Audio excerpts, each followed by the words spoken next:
মায়ের হেসেলে সবাইকে স্বাগত। আজকে আমাদের রেসিপি নতুন স্বাদের ডিম কষা। 6টা ডিম আগের থেকে একটু নুন দিয়ে সেদ্ধ করে নিয়েছি।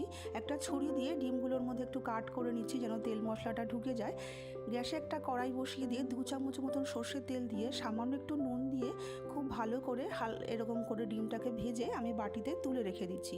এবার ওই তেলের মধ্যে দিয়ে দিচ্ছি 8-10 কোয়া রসুন, 1 ইঞ্চি আদা, ঝালের জন্য 5টা-6টা কাঁচা লঙ্কা, 1 চামচ গোটা জিরে আর 1 চামচ সাদা তিল আর 10-12 কোয়া কাজু বাদাম।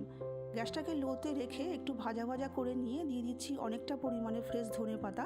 একটু নাড়াচাড়া করে নিয়ে আমি মিক্সিতে একটু আধ বাটা করে বেটে নিয়েছি। 2টো মিডিয়াম সাইজের পেঁয়াজ নিয়েছি আর 2 চামচ টক দই নিয়েছি।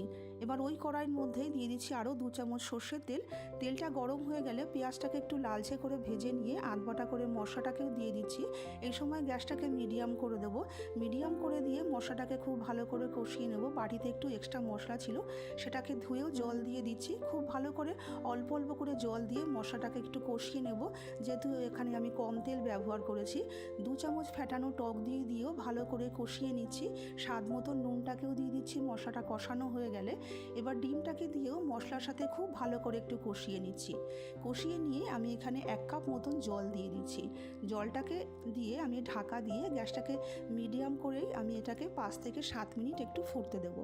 5 থেকে 7 মিনিট বাদ আমি ঢাকনাটাকে খুলে দিয়ে একটু নাড়াচাড়া করে নিয়ে সামান্য একটু শাহি গরম মশলা দিয়ে গ্যাসটাকে অফ করে দিচ্ছি। এবার ঢাকা দিয়ে 5 থেকে 7 মিনিট একটু স্ট্যান্ডিং টাইমে রেখে তারপর এটাকে গরম গরম সার্ভ করুন। তৈরি হয়ে গেল আমাদের নতুন স্বাদের ডিম কষা।